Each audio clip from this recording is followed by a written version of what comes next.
tutor y compañeros, mi nombre es Jessica Jiménez. El día de hoy vamos a sustentar con la compañera Mónica.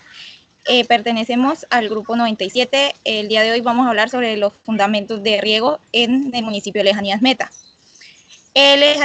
Vamos a trabajar sobre el predio conocido como Villaverde. Cuenta con una latitud de 3.541 y una longitud de 74.045 grados.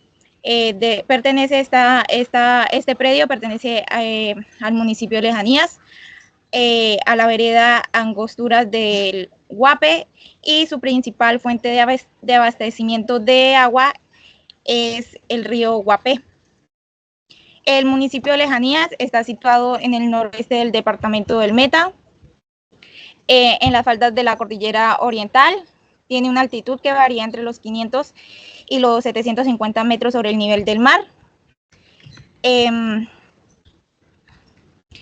Sus características principales es que Lejanías se caracteriza por tener un clima tropical. Su temperatura promedio es de 22,7 grados centígrados y las temperaturas más altas principalmente se presenta en el mes de febrero con una temperatura de 24 grados centígrados. Tiene una humedad relativa que varía a lo largo del año, alcanzando su punto más bajo en febrero con un 63.94% y su punto más alto en el mes de junio con un 84.66%. Sus coordenadas geográficas son latitud norte 3 grados, 30 minutos, 49 segundos, y la longitud occidental es de 74 grados, 3 minutos y 6 segundos. Como lo mencionaba, entre las principales fuentes de abastecimiento se encuentra el río Ariari, que es una de las principales fuentes de este municipio. Esta fuente cuenta con un pH promedio de 7.5 y el caudal promedio anual del río se sitúa entre 270 y 250. El río Guapé, que corresponde o pasa por la finca en la que estamos trabajando, nace del río Ariari. Y las humedades también se caracteriza por tener varios humedales y lagunas. Entre ellas se encuentran aproximadamente 98 cuentas hidrográficas. A continuación, la compañera Mónica nos va a hablar sobre las características del sistema productivo agrícola del cultivo de naranja. Cordial saludo. Bueno, vamos a empezar hablando sobre las características generales de este sistema agrícola del cultivo de naranja, Valencia, en el municipio de Lejanías Meta. Entonces, vamos a iniciar con una descripción general sobre todo lo correspondiente a las etapas fenológicas de este cultivo. Entonces, la naranja pertenece a la familia de las rutáceas, es una de las variedades de cítricos más relevantes en el ámbito económico y nutricional, ya que es aprovechada para su ingesta o su consumo como fruta fresca de temporada, y también se aprovecha en el ámbito comercial. Entonces, también es necesario y muy consumido en la canasta alimenticia familiar. Siguiente.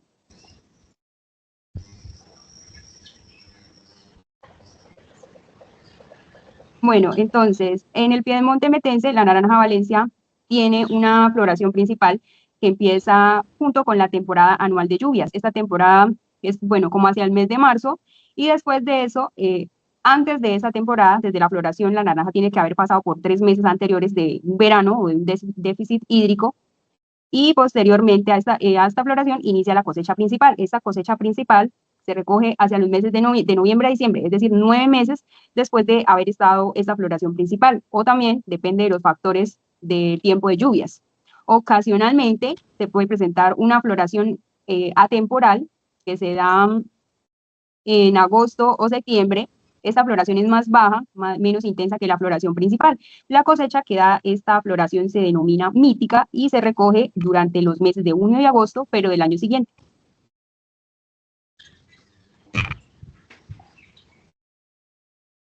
Siguiente.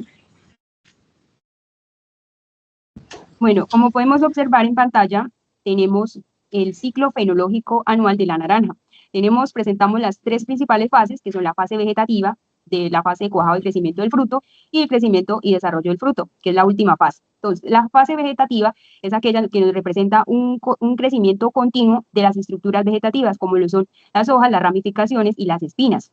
En la fase de inducción floral, esa fase, como lo mencioné anteriormente, viene después de 2 o 3 meses que la planta ha estado como pasando por un periodo de déficit hídrico. Aquí el árbol disminuye su crecimiento, usar esa energía en las fases de fructificación, floración y en el posterior cambio o caída de las hojas y ramas.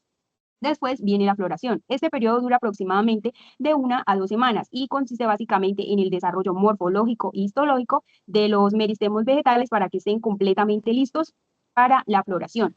Aquí hay una fase muy importante y específica que se denomina antesis. La antesis es cuando la flor se abre completamente y está lista para la polinización. Después de ahí viene la fase de fruto y el cuajado. De crecimiento del fruto. Este periodo se extiende a lo largo de 5 a 7 meses.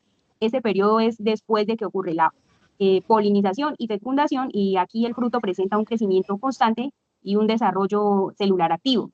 Luego tenemos el cuajado del fruto. El cuajado del fruto va desde la antesis, cuando la flor se abre completamente, hasta que el fruto casi ha completado o ha alcanzado su crecimiento final. Entonces, en la fase del cuajado del fruto, no es totalmente segura la permanencia o perdurabilidad del fruto en el árbol. Entonces, para sacar un porcentaje cuajado en la naranja, tenemos que esperar hasta la caída fisiológica o hasta que ésta se haya detenido por completo. Posteriormente, tenemos la caída fisiológica. ¿Qué es la caída fisiológica? Es sencillamente cuando el árbol elimina de manera natural algunos frutos que presentan condiciones diversas, por ejemplo, aquellos que tienen un tamaño reducido o aquellos que no han alcanzado su completo desarrollo. Esto lo hace el árbol para evitar la competencia por fotoasimilados.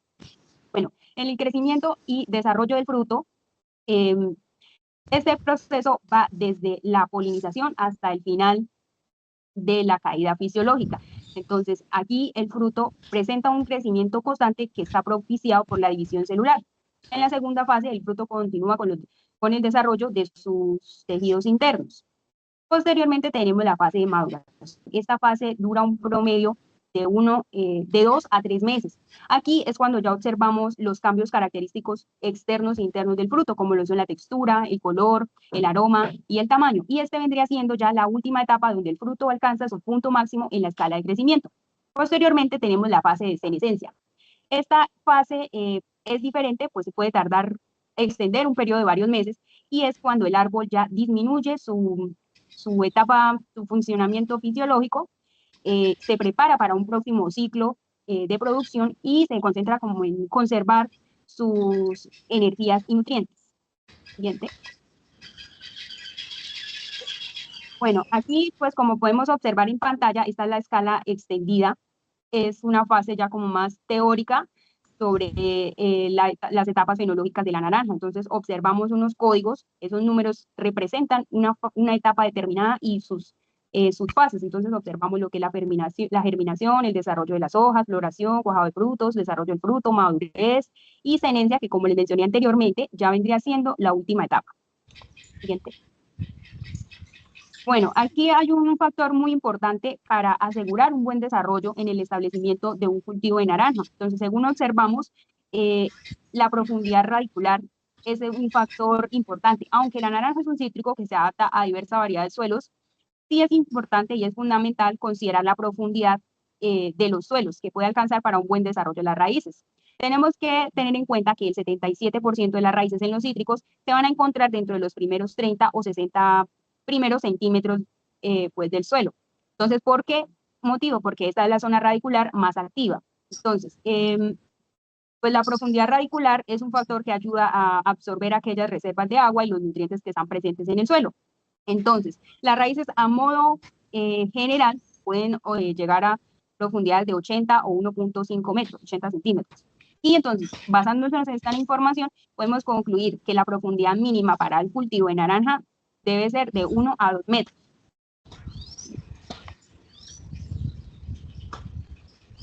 Bueno, aquí vamos a hablar sobre el coeficiente de cultivo. El coeficiente de cultivo a modo de concepto general es un valor adimensional que al multiplicarse por la evapotranspiración de referencia da como resultado la evapotranspiración real de cada cultivo. Esto pues depende tiene que ser a las mismas temperaturas. Entonces, este valor es la relación entre estos dos valores de evapotranspiración. Entonces, la importancia del coeficiente es porque nos ayuda a calcular el consumo de agua de una producción durante su fase de crecimiento. Este valor cambia o modifica depende de cada etapa fenológica en la que esté el cultivo. Entonces, por ejemplo, según FAO 2016, una información técnica, el coeficiente para un cultivo de cítricos es de 0,75 para meses de lluvia y 0,80 para meses secos. ¿Qué quiere decir? Que durante el periodo de lluvia, pues requiere menos agua que para durante los periodos del mes seco. Entonces, observamos una gráfica en pantalla que nos muestra los diferentes números o valores de coeficientes para determinados cultivos, entre ellos los cítricos, que cuentan con un valor de 0,7, como nos especifican ahí. La etapa fenológica en la que se basan son mediados de temporada. Bueno, entonces, como mencioné anteriormente, el coeficiente de cultivo depende de diversos factores, como vemos, el tipo de cultivo, el clima y la evaporación del suelo. Entonces, ¿a qué se refiere con tipo de cultivo? En zonas que son más áridas o que presentan mayores velocidades de viento, el coeficiente tiende a elevar su valor, mientras que en zonas que son más húmedas y las velocidades del viento son más lentas, pues presenta una disminución en este valor. Bueno, esto es en referente al clima. Ya cuando nos referimos al tipo de cultivo, hay factores como la densidad y el tipo de hojas, por ejemplo, la distribución de estas y la ubicación de la región de los estomas, la región estomática. Por ejemplo, hay plantas que tienen su región estomática en la parte inferior, en la parte del embés, pues presentan valores de coeficiente más bajos. Lo mismo que para aquellos árboles que ya están completamente desarrollados. Puede que alcance a cubrir una superficie del 70% en el suelo. Entonces, si estos árboles están en ausencia de malezas o plantas que cubran el suelo, pueden presentar coeficientes más bajos. En cuanto a la evaporación del suelo, vamos a enlazar este concepto con la tabla que observamos en pantalla. Entonces, lo que vemos en pantalla vemos valores de coeficiente para cítricos que no tienen cobertura en el suelo y valores para cítricos que tienen una cobertura activa en el suelo o malezas. Entonces, ¿por qué los valores sin cobertura son menores a los que se presentan cuando el suelo tiene cobertura activa? Esto se debe a que los suelos que no tienen cobertura presentan una evaporación directa del suelo, mientras que aquellos cultivos que están acompañados de malezas o cobertura activa presentan más, la planta transpira más, por lo tanto hay más pérdida de agua. Esto hace que aumente ese valor de evapotranspiración y por ende suba el valor para el coeficiente de este cultivo. Siguiente. Bueno, entonces aquí, como les mencioné anteriormente, presentamos una tabla para el cultivo de naranja en lejanías meta. Estas tres etapas presentan cada una sus diversas fases fenológicas. Entonces, a modo general, pues para la etapa inicial, el cultivo tiene un coeficiente o un consumo de agua, una necesidad de agua de 0,40. Esta es la etapa donde el árbol tiene poca superficie foliar y menor transpiración. Luego tenemos la etapa de desarrollo del cultivo, donde obtenemos un valor de 1,0, ya que es mayor el consumo de agua. La siguiente etapa ya es, como les mencioné anteriormente, mediados de temporada, con un valor de 0,75, y aquí es donde se concentra el pico de la demanda hídrica. Y finalmente, ya es la etapa final, donde tiene un valor de 0,40, porque, como les dije anteriormente, presenta menor demanda de agua y entra ya la etapa final, que es el reposo vegetativo o la senescencia. Siguiente.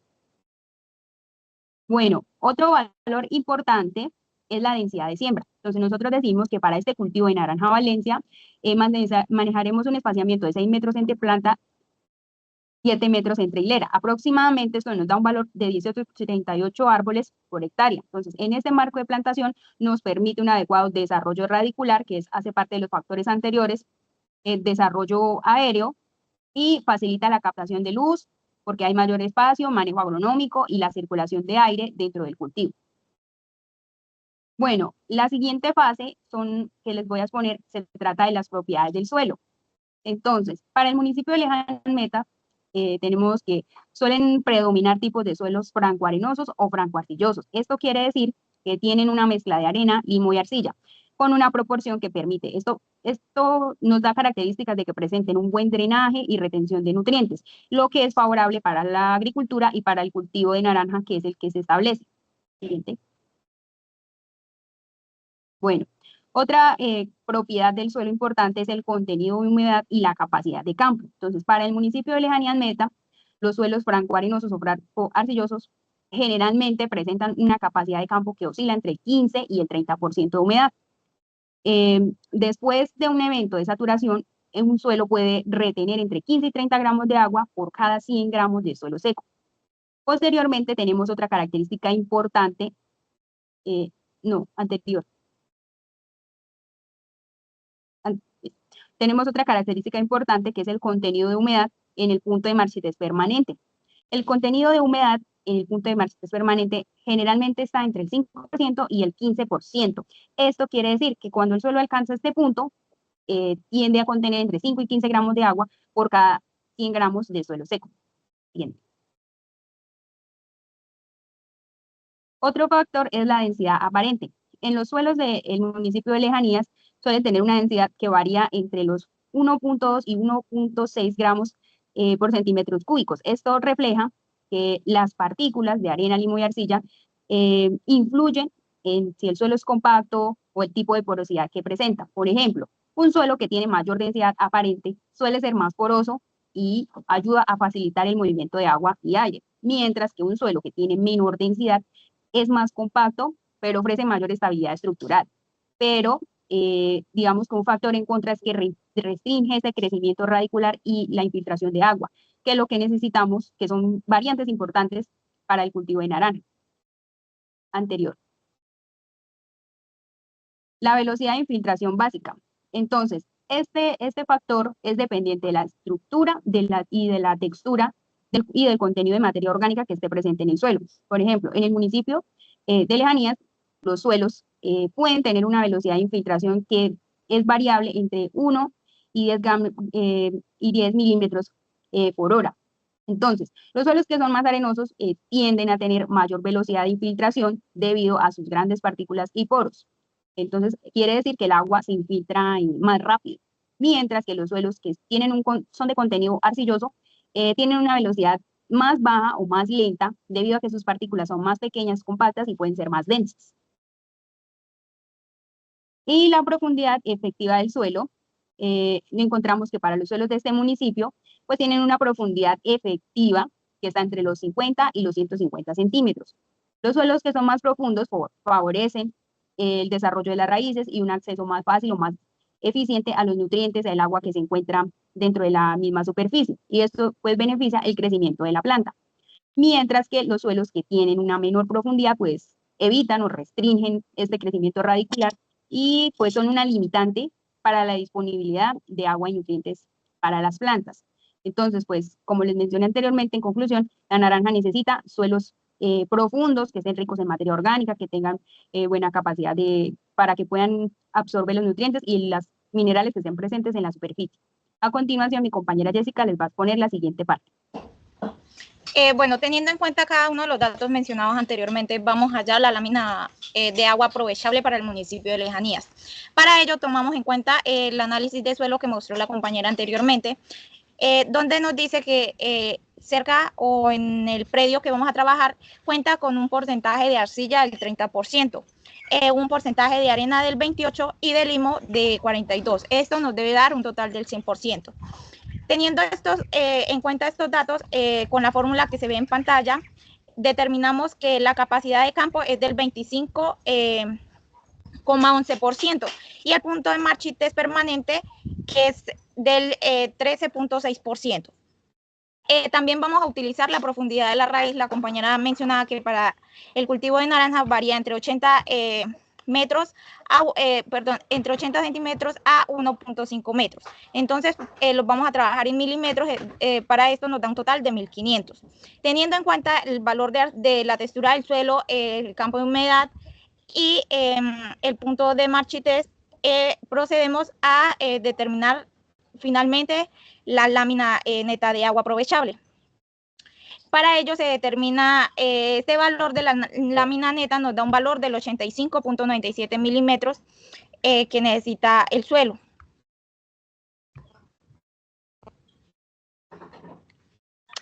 Posteriormente vamos a hablar sobre la evapotranspiración real del cultivo. Teniendo en cuenta los grados de latitud del municipio de lejanías metas que se mencionó anteriormente, determinamos que se encuentra entre el 3.53, entre el 3,542. Es decir, debemos de determinar el promedio que sea ya entre el 3 y el 4 para hallar los valores de P mes a mes.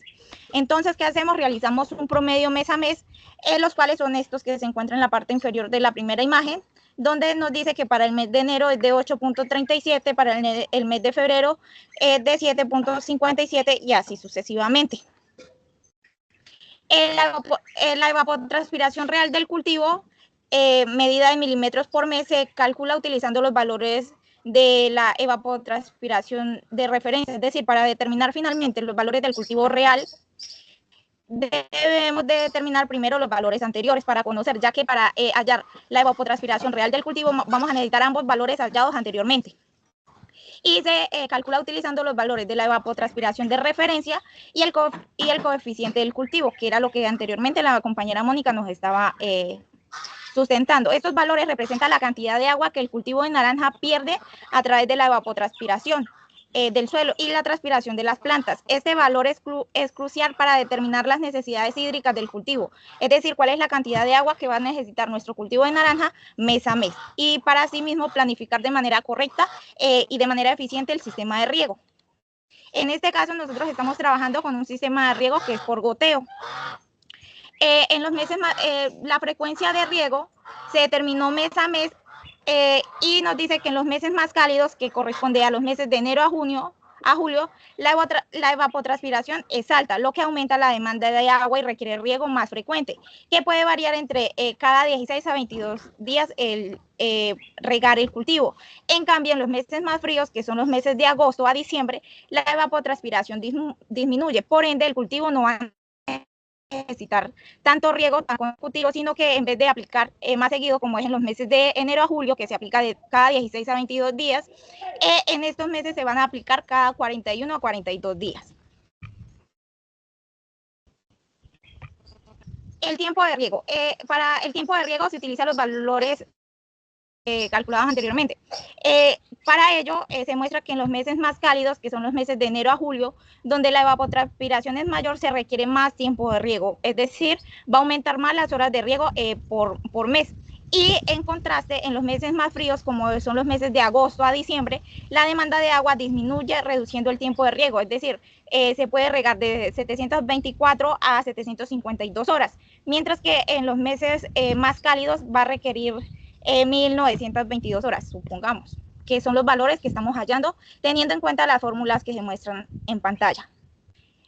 La dosis de riego. En algunos meses, la lluvia excede las necesidades del cultivo, dando como resultados que en algunos meses no se debe regar porque el cultivo tiene más agua del que necesita, mientras que en meses donde la lluvia no es tan constante, el cultivo necesita del riego constante. Como se ve en pantalla, hay unos números, unos valores que nos dan positivos y otros negativos. Los que nos dan negativos nos están indicando que dichos meses no necesitan riego porque ya tienen la cantidad de agua que el cultivo necesita, debido a la precipitación, a la lluvia, mientras que los meses que dan positivo son los meses que sí requiere de un riego.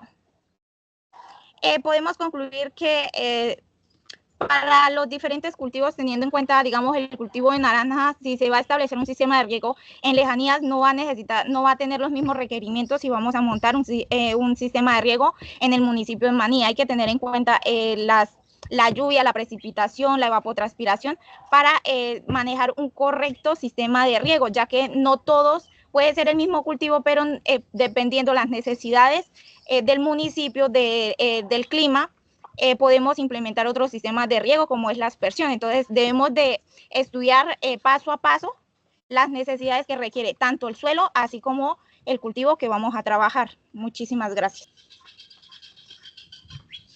Bueno, en mi caso, pues, mi conclusión es que el coeficiente de cultivo es una variable, es un factor que hay que tener en cuenta porque es como la base que nos ayuda a determinar la necesidad hídrica del cultivo en cada etapa fenológica. Entonces, hay etapas más críticas que otras donde tenemos que tener en cuenta el porcentaje de riego y, como lo mencionaba la compañera, todos los suelos no son iguales, hay unos climas más cálidos, otros medios, entonces todas las necesidades de riego de la planta en sus etapas van a ser diferentes. Entonces, por ello es importante calcular y tener en cuenta este tipo de valor, ya que, digamos, es la clave o el camino que nos lleva a inferir o deducir la evapotranspiración real y definitiva para cada cultivo. Gracias.